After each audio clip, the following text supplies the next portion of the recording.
Alors j'ai commencé le short track, le patinage de vitesse sur courte piste sur la glace, à l'âge de 6 ans, donc 10 ans à peu près en équipe de France. J'ai eu un titre de champion du monde junior en 2011. J'ai préparé 2 fois les Jeux Olympiques. Une fois, je me suis blessé à 2 mois avant de partir. Et la deuxième fois, c'était cette année où on n'a pas réussi à qualifier l'équipe, le relais.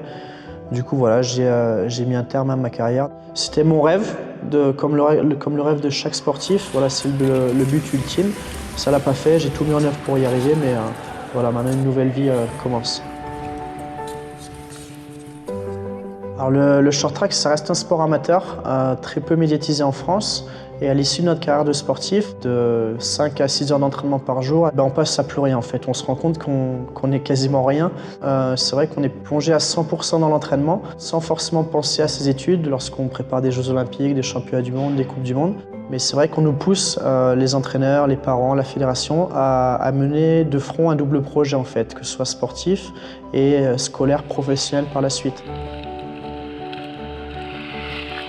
Alors mon projet de reconversion, il s'est un petit peu mis en place à l'issue de ma blessure en préparant les Jeux de 2014. Le CREPS de Font-Romeu a mis en lumière un petit peu les besoins des différents sportifs sur son site.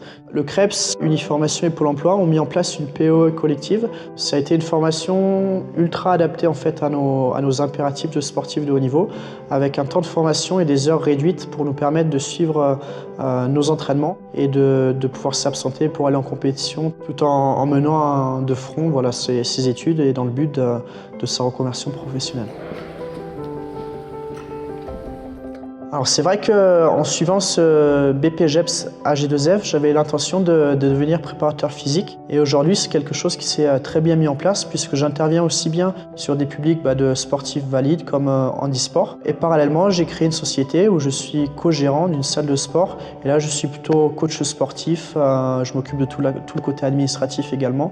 Voilà, la vraie vie d'une société dans une station de sport d'hiver. La PE collective qui m'a formé en fait au métier de préparateur physique m'a fortement facilité en fait la transition du monde du sport de haut niveau au monde professionnel. Et aujourd'hui, ça s'est fait tout naturellement. J'ai délaissé le sport de haut niveau progressivement, les entraînements intensifs. Et voilà, j'ai glissé dans le monde professionnel. Et à mon tour, aujourd'hui, je mets un petit peu en garde tous les jeunes qui sont dans des structures d'excellence sportive sur leur avenir professionnel, préparer cet avenir, mais mettre en place les actions qui vont leur permettre plus tard d'assurer leur reconversion et le passage du sport de haut niveau à la vie professionnelle.